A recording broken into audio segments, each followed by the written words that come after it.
கிறிஸ்து எதற்காக பிறந்தார்? தேவன் தம்முடைய அன்பை வெளிப்படுத்தும்படியாகவே கிறிஸ்து இந்த உலகத்தில் பிறந்தார். தேவனாய கர்த்தர், his love is an unconditional love. ரோமர்கள் நிருபம் 8:32 வாசிக்கின்ற வேளையிலே அங்கு அவர் தம்முடைய சொந்த குமார் என்று பாராமல் நமக்காக ஒப்பு கொடுத்தவர் என்று வாசிக்கின்றோம். தன்னுடைய சொந்த குமாரனையே நமக்காக பரிசாக கொடுத்து விட்டார்.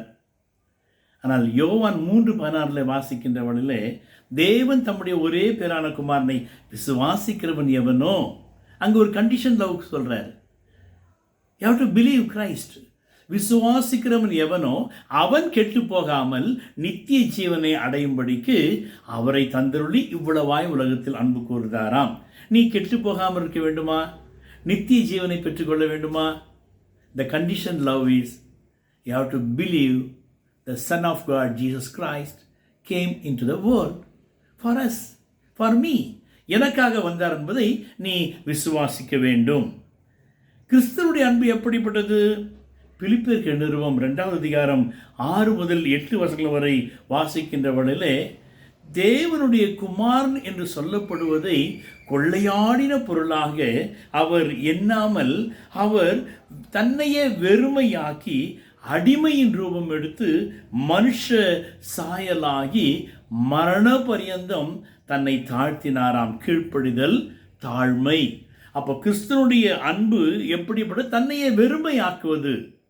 தேவனுடைய பிள்ளைகளே, இங்கு மேய்ப்பனுடைய அன்பை குறித்து கூட நாம் பார்க்கலாம்.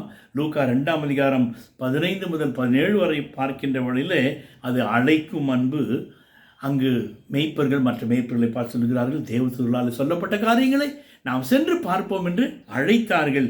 அழைக்கும் அன்பு அந்த முன்னணையிலே கிடைத்திருக்கின்ற பாலகனை தேடும்படியாக தேடுகிற ஒரு அன்பு. தேடினார்கள், கண்டார்கள், பிரசித்தம் பண்ணினார்கள். அது ஒரு அன்பு தான. அன்பினாலே அவர்கள் பிரசித்தம் பண்ணினார்கள்.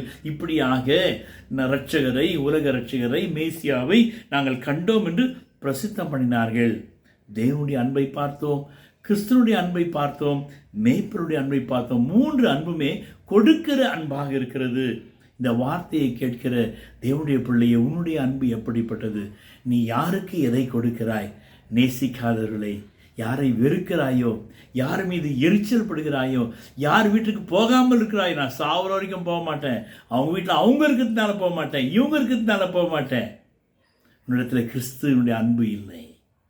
கிறிஸ்துவனுடைய அன்பு இருக்கும் என்றால் இதையெல்லாம் களைந்து போட்டு நேசிக்க முடியாதவர்களை, வெறுக்கிறவர்களை, கோபம் உன் மீது படுகிறவர்களை நேசி, அவர்கள் வீட்டுக்கு செல், கிறிஸ்துவனுடைய அன்பை காம்பி, அந்த பரிசாகிய அன்பை அவர்களுக்கு கொடு.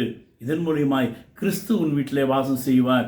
கிறிஸ்து உன் வீட்டிலே இருப்பார் என்றால் உனக்கு சந்தோஷம், மகிழ்ச்சி, நித்திய மகிழ்ச்சி, பேரானந்தம் கிடைக்கும்.